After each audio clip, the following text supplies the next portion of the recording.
ETV ప్రేక్షకులకి నమస్కారం. Triple X of శుభమస్తు కార్యక్రమానికి స్వాగతం. ఈనాటి శుభమస్తు కార్యక్రమంలోని గ్రహఫల వంశంలో గ్రహాల యొక్క స్థితిగతులు, వాటి యొక్క శుభాశుభ ఫలితాల గురించి పరిశీలిద్దాం. అలాగే ఈరోజు 12 రాశుల వరకు ఏ సంఖ్యలు కలిసి వస్తాయి, రంగుల యొక్క ప్రాధాన్యత, ఈ రోజు నుంచి ఆశ్వయుజ మాస ప్రారంభం, దేవీ నవరాత్రుల ప్రారంభం. దేవీ నవరాత్రుల్లో భక్తులు అమ్మవారిని వివిధ రూపాలతో కొలుస్తారు. ఈ రోజు అమ్మవారిని భక్తులు స్వర్ణ కవచాలంకృత కనకదుర్గాదేవిగా కొలుస్తారు. అమ్మవారికి ఈ రోజు భక్తులు ఏ పూలతో పూజించాలి, ఎటువంటి నైవేద్యాలు నివేదించాలి అనేటువంటి అంశాలతో పాటు 12 రాశుల వారు ముఖ్యంగా ఈ రోజు చేపట్టవలసినటువంటి కార్యక్రమాలు ఏమిటో కూడా పరిశీలిద్దాం. ముందుగా నేటి పంచాంగ వివరాలు. శ్రీ మన్మథనామ సంవత్సరం ఆశ్వయుజ మాస ప్రారంభం, దక్షిణాయనం శరదృతువు. ఈ రోజు ఆశ్వయుజ శుద్ధ పాడ్యమి, శరన్నవరాత్రుల ప్రారంభం. నవదుర్గల్ని ఈ శరన్నవరాత్రుల్లో పూజించడం ద్వారా విశేష ఐశ్వర్యం, విశేష బుద్ధి కలుగుతాయి. ఈరోజు నక్షత్రం చిత్తా నక్షత్రం. ఈ చిత్తా నక్షత్రంలో 1, 2, 3 పాదాల్లో పుట్టినట్టయితే శాంతి తప్పనిసరి. అలాగే చిత్తా నక్షత్రంలో ఈరోజు పుట్టేటువంటి వారికి కుజ మహాదశతోటి ప్రారంభమవుతుంది.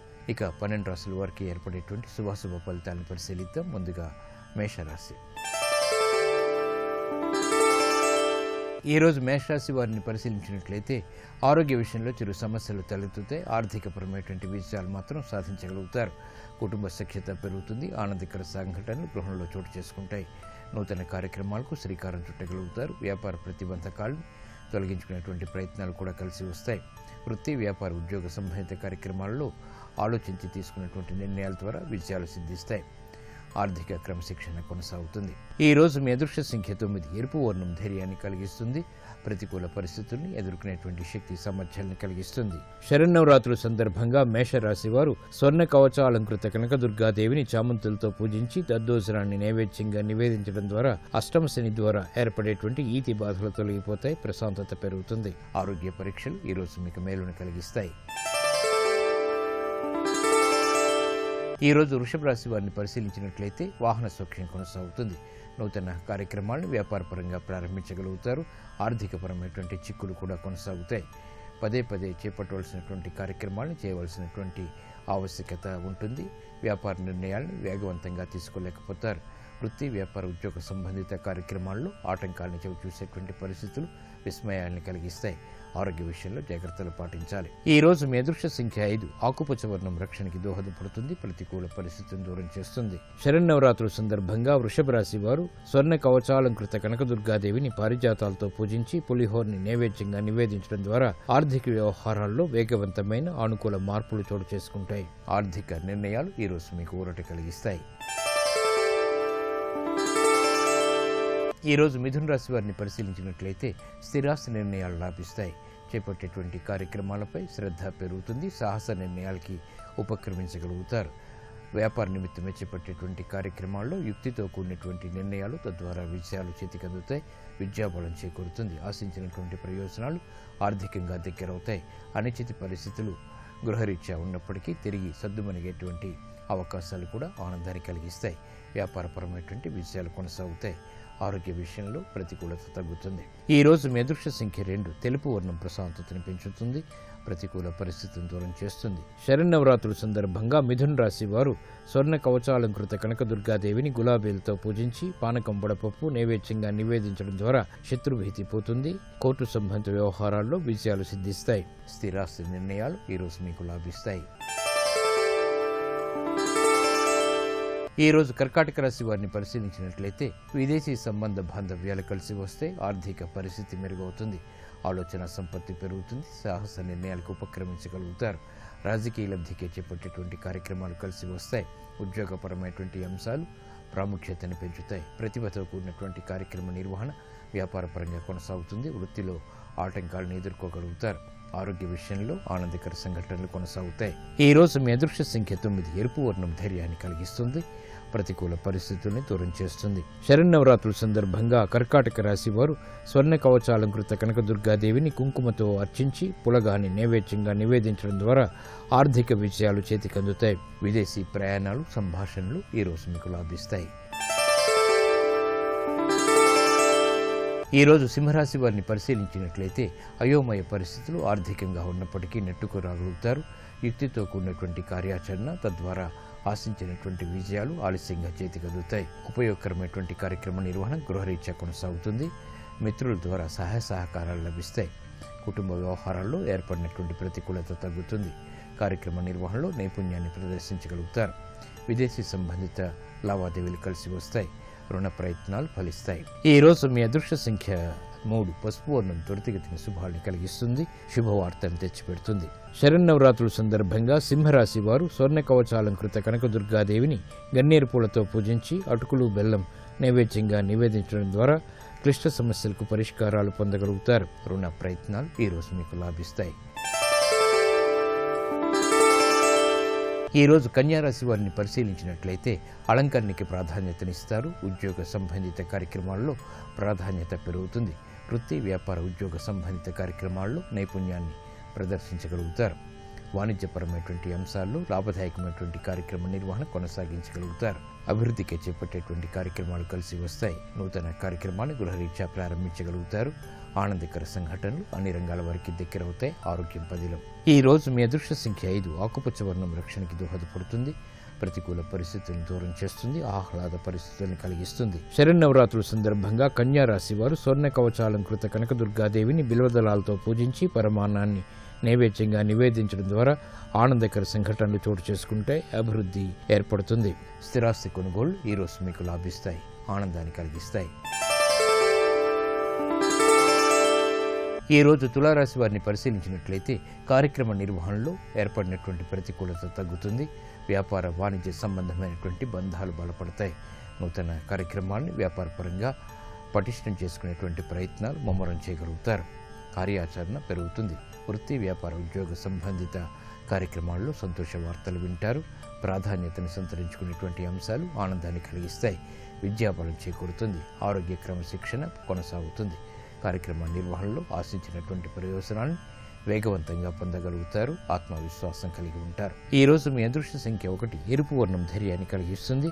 ప్రతికూల పరిస్థితులను దూరం చేస్తుంది. శరన్నవరాత్రుల సందర్భంగా తులారాశి వారు స్వర్ణ కవచాలంకృత కనకదుర్గాదేవిని సంపెంగలతో పూజించి పొంగల్ని నైవేద్యంగా నివేదించడం ద్వారా ఏలినాటి శని ద్వారా ఏర్పడేటువంటి ప్రతికూలత తగ్గుతుంది. ఆర్థిక విజయాలు వేగవంతమవుతాయి. ఉద్యోగ ప్రయత్నాలు ఈ రోజు మీకు లాభిస్తాయి.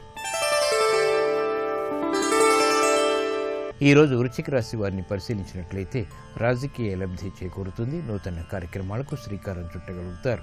శ్రమ అధికంగా ఉన్నప్పటికీ ఆశించినటువంటి ప్రయోజనాలు ఆర్థికంగా పొందగలిగేటువంటి శక్తి సామర్థ్యాలు లభిస్తాయి. కార్యక్రమ నిర్వహణలో ప్రాధాన్యతను సంతరించుకునేటువంటి అంశాలు వెన్నంటి ఉంటాయి. గృహ సంబంధిత కార్యక్రమాల్లో ఆనందకర సంఘటనలు కొనసాగుతాయి. వృత్తిలో అభివృద్ధికి చేపట్టేటువంటి కార్యక్రమాల్లో ఆలస్యంగానైనా విజయాలు సాధించగలుగుతారు. ఆరోగ్య విషయంలో ప్రతికూలత పెరుగుతుంది. ఖర్చులు పెరుగుతాయి. ఈ రోజు మీ అదృష్ట సంఖ్య 2. తెలుపు వర్ణం ప్రశాంతతను పెంచుతుంది. ప్రతికూల పరిస్థితులను దూరం చేస్తుంది. శరన్నవరాత్రుల సందర్భంగా వృశ్చిక రాశి వారు స్వర్ణ కవచాలంకృత కనకదుర్గాదేవిని మందారాలతో పూజించి పులిహోరని నైవేద్యంగా నివేదించడం ద్వారా జన్మశని ద్వారా ఏర్పడేటువంటి ఆరోగ్య ప్రతికూలత తగ్గుతుంది. విదేశీ లావాదేవీలు ప్రక్రియలు ఈ రోజు మీకు లాభిస్తాయి. ఈ రోజు ధనుసు రాశి వారిని పరిశీలించినట్లయితే అదృష్ట సంఘటనని గృహరీత్యా ఆహ్వానించగలుగుతారు. ఆరోగ్య విషయంలో జాగ్రత్తలు పాటించాలి. ప్రయాణాల విషయంలో కూడా నూతన కార్యక్రమాన్ని వ్యాపారరీత్యా పెంపొందింప చేసుకునేటువంటి అవకాశాలు దగ్గరవుతాయి. వృత్తి, వ్యాపార, ఉద్యోగ సంబంధిత కార్యక్రమాలలో గతంలో కన్నా మెరుగైనటువంటి పరిస్థితులు ఆనందాన్ని కలిగిస్తాయి. స్వతంత్ర నిర్ణయాలకు ఉపక్రమించగలుగుతారు. విద్యా సంబంధిత వ్యవహారాల్లో విజయాలు చేతికి అందుతాయి. ఈ రోజు మీ అదృష్ట సంఖ్య 5. ఆకుపచ్చ వర్ణం రక్షణకి దోహదపడుతుంది. ప్రతికూల పరిస్థితులను దూరం చేస్తుంది. ఆహ్లాద పరిస్థితులను కలిగిస్తుంది. శరన్నవరాత్రుల సందర్భంగా ధనుస్సు రాశి వారు స్వర్ణ కవచాలంకృత కనకదుర్గాదేవిని నందివర్ధనాలతో పూజించి పెరుగన్నాన్ని నైవేద్యంగా నివేదించడం ద్వారా అదృశ్య సంఘటనల్ని ఆహ్వానించగలుగుతారు. ఆరోగ్య పరీక్షలు ఈరోజు మీకు మేలును కలిగిస్తాయి. ఈ రోజు మకర రాశి వారిని పరిశీలించినట్లయితే వ్యాపార ఒప్పందాలు ఊరట కలిగిస్తాయి. నూతన కార్యక్రమాలని ప్రారంభించగలుగుతారు. ఆలస్యంతో కూడినటువంటి విషయాలు ఆర్థికంగా దగ్గరవుతాయి. రుణ ఒత్తిళ్లు బాగా పెరుగుతాయి. శారీరక శ్రమ అధికమవుతుంది. నూతన కార్యక్రమాల విషయంలో ఆలోచించి తీసుకున్నటువంటి నిర్ణయాలు మాత్రమే విజయాన్ని కలిగిస్తాయి. గృహ సంబంధిత కార్యక్రమాల్లో అలసత్వం పెరుగుతుంది. ఈ రోజు మీ అదృష్ట సంఖ్య 9. ఎరుపు వర్ణం ధైర్యాన్ని కలిగిస్తుంది. ప్రతికూల పరిస్థితుల్ని ఎదుర్కొనేటువంటి శక్తి సామర్థ్యాల్ని కలిగిస్తుంది. శరన్నవరాత్రుల సందర్భంగా మకర రాశి వారు స్వర్ణ కవచాలంకృత కనకదుర్గాదేవిని అక్షంతలతో పూజించి క్షీరాన్నాన్ని నైవేద్యంగా నివేదించడం ద్వారా అష్టమ కుజుడు బృహస్పతి ద్వారా ఏర్పడేటువంటి అవమానకర సంఘటనలు ప్రమాదాలు దూరమవుతాయి. ప్రశాంతత పెరుగుతుంది. వ్యాపార ఒప్పందాలు ఈరోజు మీకు అనుకూలం. ఈరోజు కుంభరాశి వారిని పరిశీలించినట్లయితే ఆరోగ్య చిక్కులు ప్రబలమవుతాయి. ప్రయాణాల విషయంలో జాగ్రత్తలు తప్పనిసరి. కుటుంబ సఖ్యత పెరుగుతుంది. వ్యాపార ఒప్పందాల ద్వారా ఆశించినటువంటి ప్రయోజనాలను పొందగలుగుతారు. ప్రతిబంధకాలను ఎదుర్కోగలుగుతారు. చేపట్టేటువంటి కార్యక్రమాల్లో ఆటంకాలను సవరించుకునేటువంటి అవకాశాలు కూడా దగ్గరవుతాయి. ఆర్థిక వ్యవహారాల్లో ఆచితూచి వ్యవహరించాలి. ఈ రోజు మీ అదృష్ట సంఖ్య 9. ఎరుపు వర్ణం ధైర్యాన్ని కలిగిస్తుంది. ప్రతికూల పరిస్థితుల్ని ఎదుర్కొనేటువంటి శక్తి సామర్థ్యాన్ని కలిగిస్తుంది. శరన్నవరాత్రుల సందర్భంగా కుంభరాశి వారు స్వర్ణ కవచాలంకృత కనకదుర్గాదేవిని కనకాంబరాలతో పూజించి గారెల్ని నైవేద్యంగా నివేదించడం ద్వారా అష్టమ రవి ద్వారా ఏర్పడేటువంటి ప్రమాదాలు దూరమవుతాయి. ప్రశాంతత పెరుగుతుంది. కోర్టు సంబంధిత వ్యవహారాలు ప్రక్రియలు ఈ రోజు మీకు లాభిస్తాయి. ఈ రోజు మీనరాశి వారిని పరిశీలించినట్లయితే సంబంధ బాంధవ్యాలు మెరుగవుతాయి. నూతన ఉత్సాహం పెరుగుతుంది. కార్యక్రమ నిర్వహణలో ఆశించినటువంటి ప్రయోజనాలను పొందగలుగుతారు. విద్యా సంబంధిత వ్యవహారాల్లో విషయాలు చేతికందుతాయి. విద్యా ప్రయత్నాలు ఫలిస్తాయి. నూతన బాధ్యతల్ని సక్రమంగా నిర్వహించగలుగుతారు. కార్యక్రమ నిర్వహణలో ఆశించినటువంటి ప్రయోజనాలను వేగవంతంగా పొందగలుగుతారు. ఆత్మవిశ్వాసం పెరుగుతుంది. సంబంధ బాంధవ్యాలు మెరుగవుతాయి. సఖ్యత మెరుగవుతుంది. ఈ రోజు మీ అదృష్ట సంఖ్య 5. ఆకుపచ్చ వర్ణం రక్షణకి దోహదపడుతుంది. ప్రతికూల పరిస్థితులను దూరం చేస్తుంది. శరన్నవరాత్రుల సందర్భంగా మీనరాశి వారు స్వర్ణ కవచాలంకృత కనకదుర్గాదేవిని కుంకుమతో అర్చించి ఆవు పాలు పటిక బెల్లం నైవేద్యంగా నివేదించడం ద్వారా జన్మకేతు ద్వారా ఏర్పడేటువంటి విపత్తులు దూరమవుతాయి. ఆర్థిక విజయాలు సాధించగలుగుతారు. ప్రశాంతత పెరుగుతుంది. విద్యా ప్రయత్నాలు ఈ రోజు మీకు లాభిస్తాయి.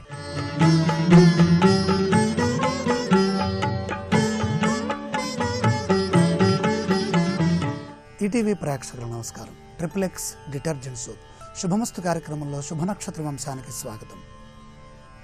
ఆశ్వయుజ శుద్ధ పాడ్యమి మంగళవారం శారదా శరన్నవరాత్రి మహోత్సవాలు ప్రారంభమవుతున్నటువంటి శుభ ఘడియలు.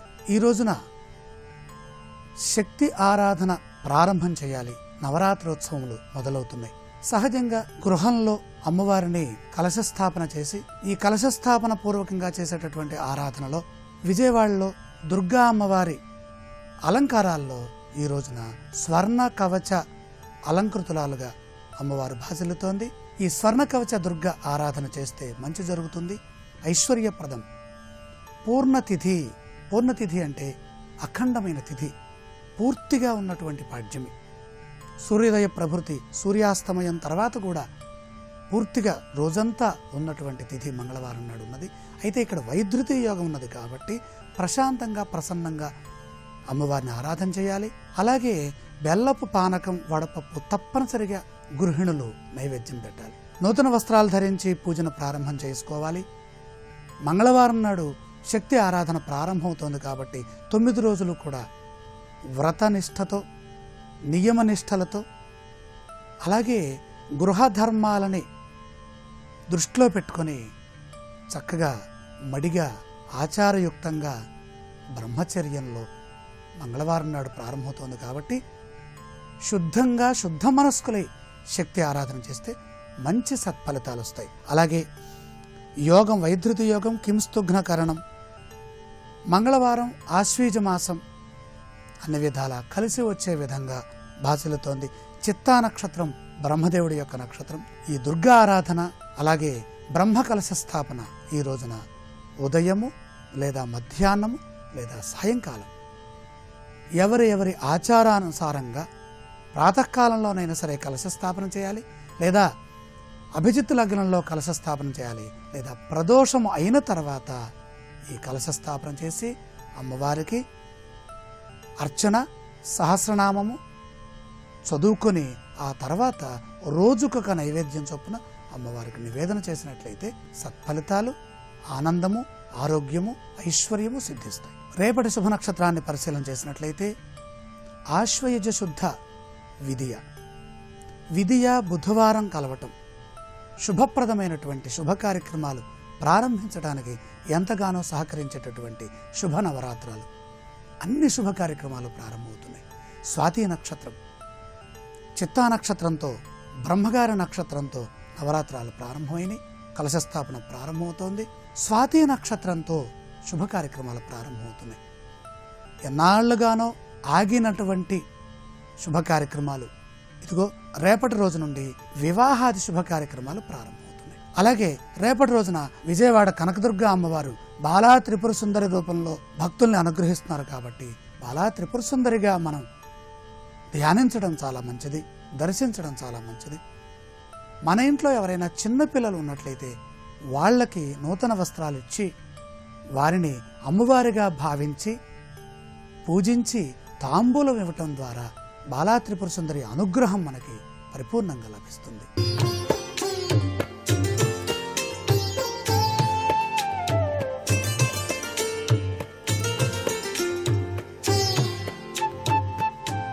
XXX డిటర్జెంట్ సోప్ శుభమస్తు కార్యక్రమంలో గృహబలం అంశానికి స్వాగతం. ఈ రోజు నుంచి యాదేవీం సర్వభూతేషు శక్తి రూపేణ సంస్థిత అన్న చందంగా గృహ వాస్తురీత్యా కూడాను శక్తితత్వం గృహంలో ఏ విధంగా ఆ తల్లి కరుణ వలన మనం విజయ పరంపరలు సాధించుకోవడానికి ఆస్కారం ఉంటుందో అనేటువంటి విషయాన్ని గురించి తెలుసుకుంటూ శక్తి వాస్తు అనేటువంటి విషయంపై ఈ దేవీ నవరాత్రుల సందర్భంగా ప్రత్యేకంగా అందిస్తున్నటువంటి ఈ యొక్క కార్యక్రమాన్ని ప్రతి ఒక్కరూ కూడాను ఆచరణలో చక్కగా ఆచరించి మీ జీవితం సుసంపన్నం చేసుకోగలరని చెప్పేసి ఆశిస్తూ, ఇచ్ఛాశక్తి, క్రియాశక్తి, జ్ఞానశక్తి స్వరూపిణి ఆ జగన్మాత. ఆ తల్లి తలుచుకుంటే అన్నీ కూడాను అవంతడ అవే వచ్చి తీరతాయి. అందుకే ఆ తల్లిని ఈ దేవీ నవరాత్రుల సందర్భంగా మహాకాళి, మహాలక్ష్మి, మహాసరస్వతి స్వరూపతత్వంలో ఆరాధన చేసే ప్రక్రియ ప్రతి ఇంటిలోనూ కూడా ఉన్నది. స్త్రీలందరూ కూడాను ఈ 9 రోజుల పాటు కూడా లలితా సహస్రనామార్చన, ఖడ్గమాల, చండీ సప్తశ్లోకి పారాయణ ఇవన్నీ కూడాను ఆచరిస్తూనే ఉంటారు. ఇక్కడ గృహంలో శక్తితత్వానికి సంబంధించినటువంటి విశేషాంశమైనటువంటి ప్రభావాల్ని పెంపొందించడానికి ఆ తల్లిని మనం గృహంలో ఏ తీరున ప్రార్థించినట్లయితే గృహానికి ఎక్కువ బలం చేకూరుతుంది అనేటువంటి విషయాన్ని గుర్తుపెట్టుకోవాలి. అందుకనే మనం పూజ చేసేటువంటి ఆ ఇంటి ప్రాంగణంలోని పూజా మందిరంలో దుర్గా, లక్ష్మి, సరస్వతి ఫోటోలను స్థాపించి పూలమాలతో వాటిని అలంకరించాలి. ప్రతినిత్యం కూడా ఆ చక్కని తల్లికి ఎరుపు రంగు పూలంటే ఇష్టం. మందార పూలు, గులాబీ పూలు, ఎర్ర గన్నేరు పూలు ఇవన్నీ కూడా చాలా విశిష్టంగా దేవీ నవరాత్రుల్లో ఉపయోగించేటువంటి విధి విధానం ఉంది. అందుచేత నిత్యం కూడాను ఆ చక్కని తల్లికి అలంకరణ చేయాలి. అలాగే ఈ సాధన చేసేటువంటి సాధకులు 9 రోజుల పాటు కూడాను వ్రతాన్ని పాటిస్తున్నట్టుగా తల్లికి చెప్పుకొని, సాధ్యం కానటువంటి వాళ్ళు ఎవరైనా ఉన్నట్లయితే మొదటి రోజు, 4వ రోజు, 8వ రోజు ఈ రోజులైనా సరే ఉపవాసం ఉండొచ్చు. దేవీ నవరాత్రులు ఆచరించేటువంటి వాళ్ళు ఉపవాసం ఉండాలని చెప్పేసి శాస్త్రంలో ఉంది. అమ్మవారికి ఏ రోజు అలంకరణ చేస్తారో ఆ అలంకరణకి సంబంధించినటువంటి ధ్యాన శ్లోకాలు, అష్టోత్తరాలు చక్కగా త్రికరణ శుద్ధితో గనక ఇంటిలో గనక నిర్వహించినట్లయితే ఆ తల్లి నుంచి వచ్చేటువంటి కరుణారస దృష్టితో కూడిన శక్తి పుంజాల ప్రభావం మీ గృహం మొత్తానికి కూడాను వ్యాపిస్తుంది. ఎప్పుడైతే ఆ శక్తి పుంజాల ప్రభావం మీ యొక్క ఇంటిలో సర్వదా వ్యాపించి ఉంటుందో ఎటువంటి అనారోగ్యాలు రావు, అదృష్టం వరిస్తుంది, సర్వ సంపదలు కూడాను సిద్ధిస్తాయి. ఈ దుర్గాదేవి యొక్క నవరాత్రి ఉత్సవ సందర్భంగా ప్రతి ఒక్కరూ కూడా ఎరుపు రంగు కలిగినటువంటి దుస్తులు ధరించడం చాలా మంచిది. పూజ చేసుకునేటువంటి వాళ్ళు ఆ తల్లి దివ్యవంతమైన అనుగ్రహాన్ని ప్రసాదిస్తుంది సుమా. మరికొన్ని ముఖ్య విషయాలు, శక్తితత్వంతో కూడిన వాస్తు విశేషాంశాలు రేపటి శుభమస్తు కార్యక్రమంలో తెలుసుకుందామా? మరి సర్వే జనా సుఖినో భవంతు. నమస్తే శరణ్యే శివే సానుకంపే నమస్తే జగద్వ్యాపికే విశ్వరూపే నమస్తే జగద్వంద్య పాదారవిందే నమస్తే జగత్తారిణి త్రాహి దుర్గే నమస్తే జగచ్చింత్యమాన స్వరూపే నమస్తే మహాయోగి విజ్ఞాన రూపే నమస్తే నమస్తే సదానంద రూపే నమస్తే జగత్తారిణి త్రాహి దుర్గే అనాథస్య దీనస్య తృష్ణాతురస్య భయార్తస్య భీతస్య బద్ధస్య జంతోః త్వమేకా గతిర్దేవి నిస్తారకర్త్రీ నమస్తే జగత్తారిణి త్రాహి దుర్గే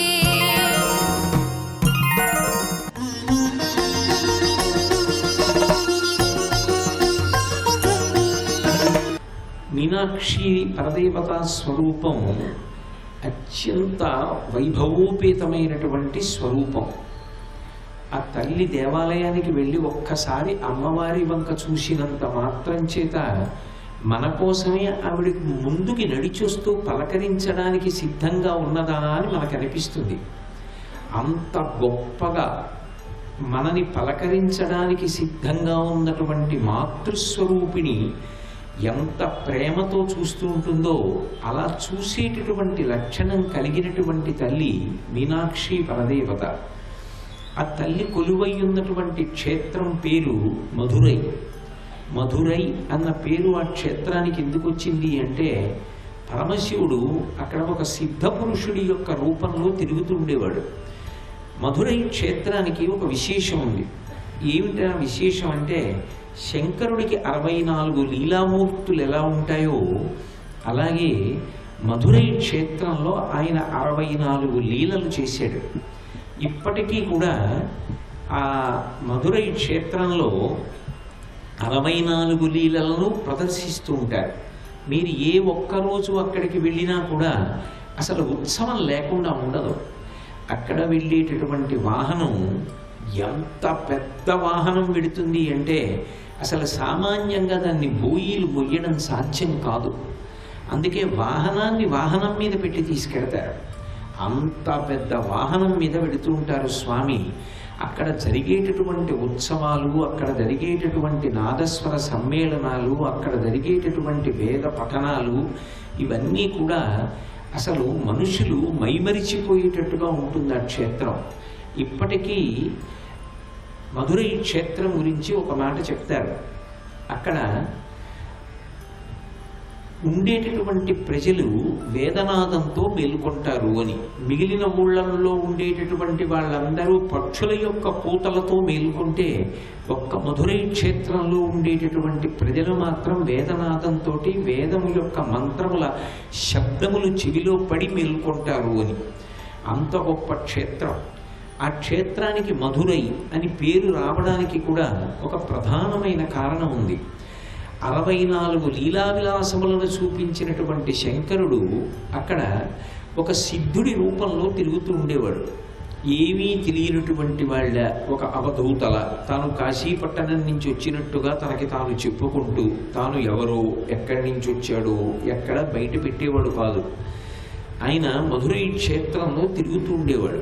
ఇప్పటికీ మధురైలో ప్రజలు ఏమని నమ్ముతారంటే, ఎవరైనా వెళ్ళి అక్కడ ఉన్నటువంటి శివలింగం దగ్గర నిలబడి మనసులో ఉన్న కోరిక ఆర్తితో చెప్తే ఆయన వింటాడు అని, విని పరిష్కారం చేస్తాడు అంటారు. అందుకే అది సర్వజనులను ఉద్దేశించి ఉద్ధారకమైన క్షేత్రం కనుకనే మిగిలిన ఏ క్షేత్రంలోనూ కనపడనటువంటి ఒక విశేషం మధురైలో కనపడుతుంది. మధురైలో సుందరేశ్వర స్వామివారి యొక్క శివలింగం వెనకాతల 27 జ్యోతులు అర్ధచంద్రాకారంగా వెలుగుతూ ఉంటాయి. ఆ 27 జ్యోతులు 27 నక్షత్రములకు ప్రతీకలు. ఆ 27 నక్షత్రాల యొక్క 4 పాదములలో జన్మించినటువంటి సమస్తమైనటువంటి విశ్వములోని జీవ సముదాయము యొక్క ఆర్తిని ఆయన అక్కడ విశ్వనాథుడై వింటూ ఉంటాడు అని. అందుకని 27 నక్షత్రములను అర్ధచంద్రాకారంలో ఉంచుతారు ఆ క్షేత్రంలో. ఇప్పటికీ శంకరుడు అమ్మవారు ఆ క్షేత్రంలో తిరుగుతారు అని ప్రఖ్యాతి ఏమి అని పరమ సత్యం. వాళ్ళిద్దరూ అక్కడ లింగ రూపంలోకి మీనాక్షి పరదేవత మూర్తి రూపంలోకి ప్రవేశించారు. అక్కడ ఆయన సిద్ధ పురుషుడై తిరుగుతున్నటువంటి సందర్భంలో ఆయన యొక్క పొడుగైన జుట్టు చివరి నుంచి అమృత బిందువులు పడ్డాయి ఆ ఊరంతా కూడా.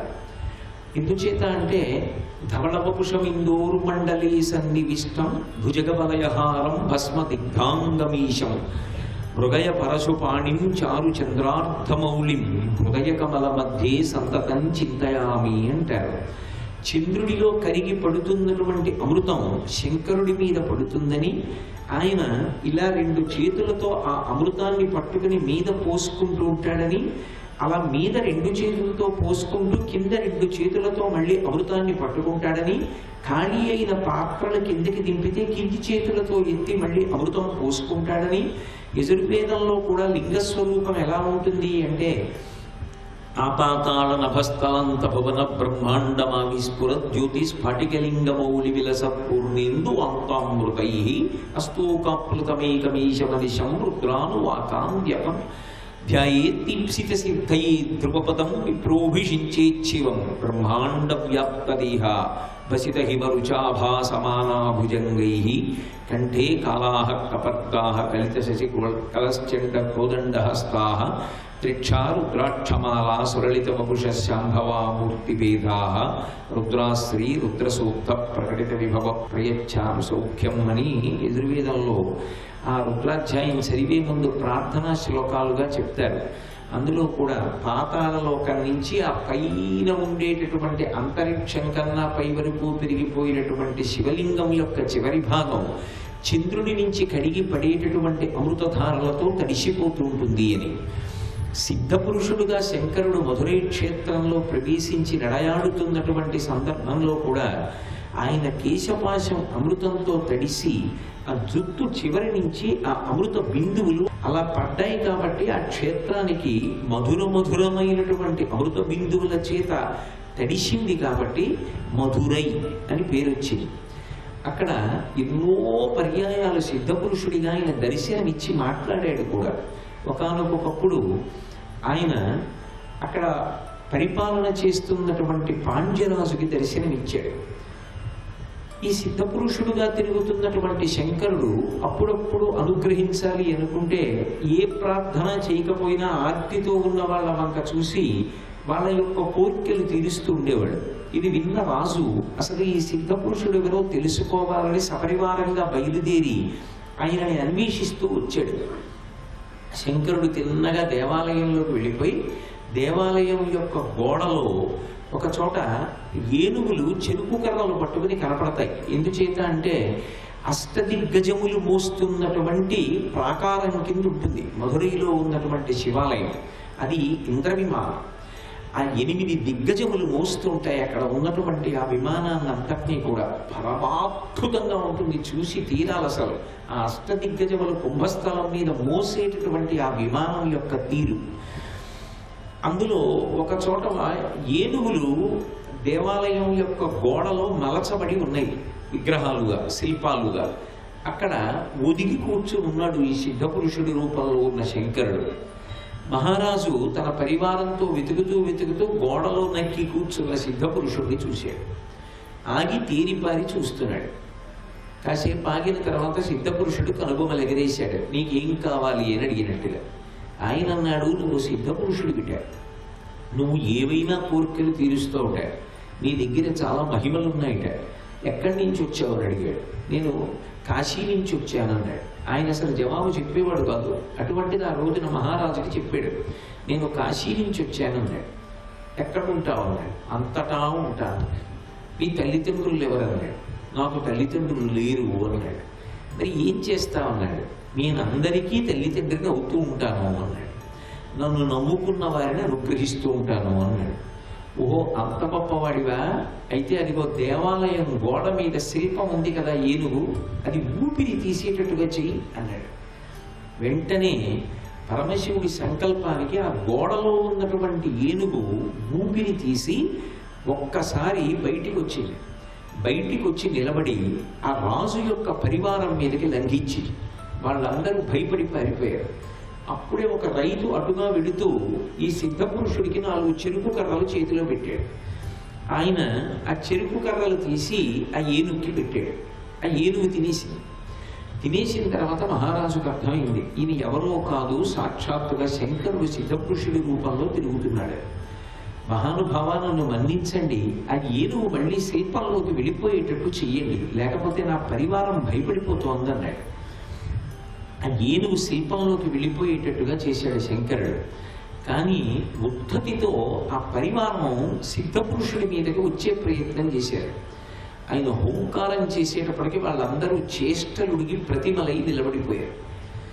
మహారాజుకు అర్థమైంది, నా పరివారం సరిగా అర్థం చేసుకోలేకపోయారు, ఈయన సాక్షాత్ పరమశివుడు అని ఆయన కాళ్ళ మీద పడి ప్రార్థన చేసి, అయ్యా నాకు ఒక్క కోరిక, మీరు శంకరుడు, మిమ్మల్ని ఎంతసేపు చూస్తే తనివి తీరుతుంది, నా కోరిక మన్నించి మీరు ఇందాక పెట్టిన చెరుకు కర్ర తినేసింది కదా ఏనుగు, తినేసిన చెరుకు కర్రని ఏనుగు యథాప్రకారంగా మళ్ళీ నోట్లోంచి పైకి తీసి తొండంతో పట్టుకున్నట్టుగా ఈ విగ్రహం మారేటట్టు చేయండి అన్నాడు.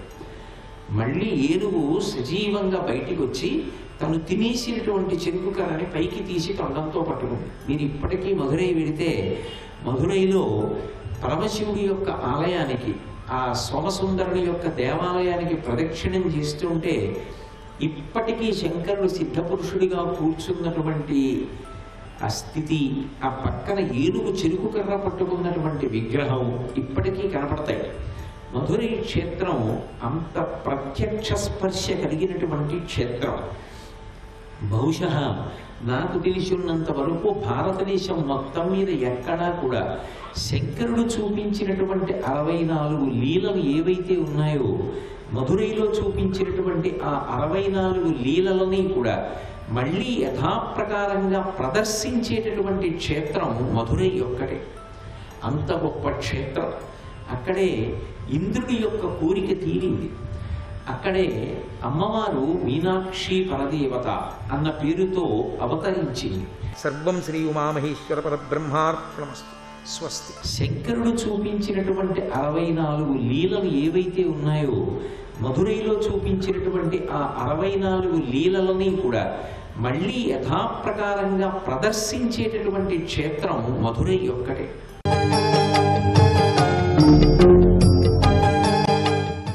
ఓం జాతవేదసే సునవామ సోమమరాతి యతో నిదహాతి వేదః సనః పర్షదతి దుర్గాణి విశ్వానావేవ సింధుం దురితాత్యగ్నిః తామగ్నివర్ణాం తపసాజ్వలం తే వైరోచనీం కర్మఫలేషు జుష్టాం దుర్గాం దేవీగుం శరణమహం ప్రపద్యే సుతరసితరసే నమః. అగ్నే త్వం పారాయానవ్యో అస్మాన్ స్వస్తిభిరతి దుర్గాణి విశ్వాపూశ్చ పృథ్వీ బహుళాన ఉర్వే భవలోకాయ తనయాయ సంయోః విశ్వాని నో దుర్గః జాతవేదః సింధుం ననావా దురితాతిపర్షి అగ్నే అత్రివన్మనసా గృణనోస్మాకం బోధ్యవితాతనూనాం పృతనాజితగుం సహమానముగ్రమగ్నిగుం హువేమ పరమాత్సధస్థాత్ సనః పర్షదతి దుర్గాణి విశ్వాక్షామద్దేవో అతి దురితాత్యగ్నిః ప్రత్నోషికమేధ్యో अध्वरेषु सनाच्च होतानव्यश्च सत्सि स्वां चाग्ने तनुवम् पिप्रयस्वास्मभ्यम् च सौभगमायजस्वा गोभिर्जुष्टमयुजो निषिक्तम् तवेन्द्रविष्णोरनुसंचरेम नाकस्य पृष्ठमभिसंवसानो वैष्णवीं लोक इहमादयन्ताम् कात्यायनाय विद्महे कन्याकुमारि धीमहि तन्नो दुर्गिः प्रचोदयात्। हिरण्यवर्णाम् हरिणीम् सुवर्णरजतस्रजाम् चन्द्राम् हिरण्मयीम् लक्ष्मीम् जातवेदो महावह ताम् महावह जातवेदो लक्ष्मीमनपगामिनीम् यस्याम् हिरण्यम् विन्देयम् गामश्वम् पुरुषानहम् अश्वपूर्वाम् रथमध्याम् हस्तिनादप्रबोधिनीम् श्रियम् देवीमुपह्वये श्रीर्मा देवीर्जुषताम् कांसोऽस्मिताम् हिरण्यप्राकारामार्द्राम् ज्वलन्तीम् तृप्ताम् तर्पयन्तीम् पद्मे स्थिताम् पद्मवर्णाम् तामिहो बह्वये श्रियम् चन्द्राम् प्रभासाम् यशसा ज्वलन्ते श्रियम् लोके देवजुष्टामुदाराम् ताम् पद्मिनीमीम् शरणमहम् प्रपद्ये अलक्ष्मीर्मे नश्यताम् त्वाम् वृणे आदित्यवर्णे तपसोऽधिजातो वनस्पतिस्तव वृक्षोऽथ बिल्वः तस्य फलानि तपसानुदन्तु मायान्तरायाश्च बाह्या अलक्ष्मीः उपैतु माम् देवसखः कीर्तिश्च मणिना सह प्रादुर्भूतोऽस्मि राष्ट्रेऽस्मिन् कीर्तिमृद्धिम् ददातु मे क्षुत्पिपासामलाम् ज्येष्ठामलक्ष्मीर्नाशयाम्यहम् अभूतिमसमृद्धिम् च सर्वान्निर्नुद मे गृहात् गन्धद्वाराम् दुराधर्षाम् नित्यपुष्टाम् करीषिणीम् ईश्वरेगुम् सर्वभूतानाम् तामिहो बह्वये श्रियम् मनसः काममाकोतिम् वाचः सत्यमशीमहि पशूनाम् रूपमन्नस्य मयि श्रीश्रयताम् यशः कर्दमेन प्रजा भूता मयि सम्भव कर्दमाम् श्रियम् वासय मे कुले मातरम् पद्ममालिनीम् आपसृजन्तु स्निग्धानि चिक्लीतवस मे गृहे निच देवीम् मातरम् श्रियम् वासय मे कुले आर्द्राम् पुष्करिणीम् पुष्टिम् सुवर्णाम् हेममालिनीम् सूर्याम् हिरण्मयीम् लक्ष्मीम् जातवेदो महावह आर्द्राम् यः करिणीम् यष्टिम् पिङ्गलाम् पद्ममालिनीम् चन्द्राम् हिरण्मयीम् लक्ष्मीम् जातवेदो महावह ताम् महावह जातवेदो लक्ष्मीमनपगामिनीम् यस्याम् हिरण्यम् प्रभूतम् गावो दास्योऽश्वान् विन्देयम् पुरुषानहम् महादेव्यै च विद्महे विष्णुपत्नी च धीमहि तन्नो लक्ष्मीः प्रचोदयात्।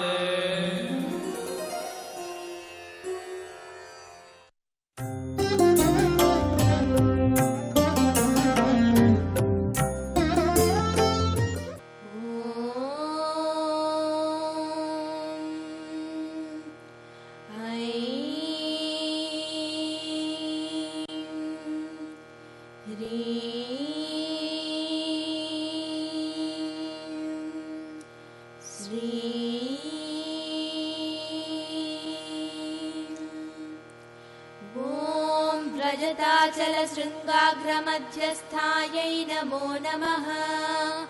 ॐ हिमाचलमहावंशपावनायै नमो नमः। ॐ शङ्करार्धाङ्गसौन्दर्यशरीरायै नमो नमः। ॐ लसन्मरकतस्वच्छविग्रहायै नमो नमः। ॐ महातिशयसौन्दर्यलावण्यायै नमो नमः। ॐ शशाङ्कशेखरप्राणवल्लभायै नमो नमः। ॐ सदा पञ्चदशात्मैक्यस्वरूपायै नमो नमः। ॐ वज्रमाणिक्यकटककिरीटायै नमो नमः। ॐ कस्तूरीतिलकोल्लासनिटलायै नमो नमः। ॐ भस्मरेखाङ्कितलसन्मस्तकायै नमो नमः। ॐ विकचाम्बोरुहदळलोचनायै नमो नमः। ॐ शरच्चाम्पेयपुष्पाभनासिकायै नमो नमः। ॐ लसत्कनकताटङ्कयुगलायै नमो नमः। ॐ मणिदर्पणसङ्कासकपोलायै नमो नमः। ॐ ताम्बूलपूरितस्मेरवदनायै नमो नमः। ॐ सुपक्वदाडिमीबीजरदनायै नमो नमः। ॐ कम्बुपूगसमच्छायकन्धरायै नमो नमः। ॐ स्थूलमुक्ताफलोदारसुहारायै नमो नमः। ॐ गिरीशबद्धमाङ्गल्यमङ्गलायै नमो नमः। ॐ पद्मपाशाङ्कुशलसत्कराब्जायै नमो नमः। ॐ पद्मकैरवमन्दारसुमालिन्यै नमो नमः। ॐ सुवर्णकुम्भयुग्माभसुकुचायै नमो नमः। ॐ रमणीयचतुर्बाहुसंयुक्तायै नमो नमः। ॐ कनकाङ्गदकेयूरभूषितायै नमो नमः। ॐ बृहत्सौवर्णसौन्दर्यवसनायै नमो नमः। ॐ बृहन्नितम्बविलसज्जघनायै नमो नमः। ॐ सौभाग्यजातशृङ्गारमध्यमायै नमो नमः। ॐ दिव्यभूषणसन्दोहरञ्जितायै नमो नमः। ॐ पारिजातगुणाधिक्यपदाब्जायै नमो नमः। ॐ सुपद्मरागसङ्कासचरणायै नमो नमः। ॐ कामकोटिमहापद्मपीठस्थायै नमो नमः। ॐ श्रीकण्ठनेत्रकुमुदचन्द्रिकायै नमो नमः। ॐ सचामररमावाणीराजितायै नमो नमः। ॐ भक्तरक्षणदाक्षिण्यकटाक्षायै नमो नमः। ॐ भूतेशालिङ्गनोद्भूतपुलकाङ्ग्यै नमो नमः। ॐ अनङ्गजनकापाङ्गवीक्षणायै नमो नमः। ॐ ब्रह्मोपेन्द्रशिरोरत्नरञ्जितायै नमो नमः। ॐ शचीमुख्यमरवधूसेवितायै नमो नमः। ॐ लीलाकल्पितब्रह्माण्डमण्डलायै नमो नमः। ॐ अमृतादिमहाशक्तिसंवृतायै नमो नमः। ॐ एकातपत्रसाम्राज्यदायिकायै नमो नमः। ॐ सनकादिसमाराध्यपादुकायै नमो नमः। ॐ देवर्षिभिस्तूयमानात्मवैभवायै नमो नमः। ॐ कलशोद्भवदुर्वासपूजितायै नमो नमः। ॐ मत्तेभवक्त्रषड्वक्त्रवत्सलायै नमो नमः। ॐ चक्रराजमहायन्त्रमध्यवर्तिन्यै नमो नमः। ॐ चिदग्निकुण्डसम्भूतसुदेहायै नमो नमः। ॐ शशाङ्कखण्डसंयुक्तमकुटायै नमो नमः। ॐ मत्तहंसवधूमन्दगमनायै नमो नमः। ॐ वन्दारुजनसन्दोहवन्दितायै नमो नमः।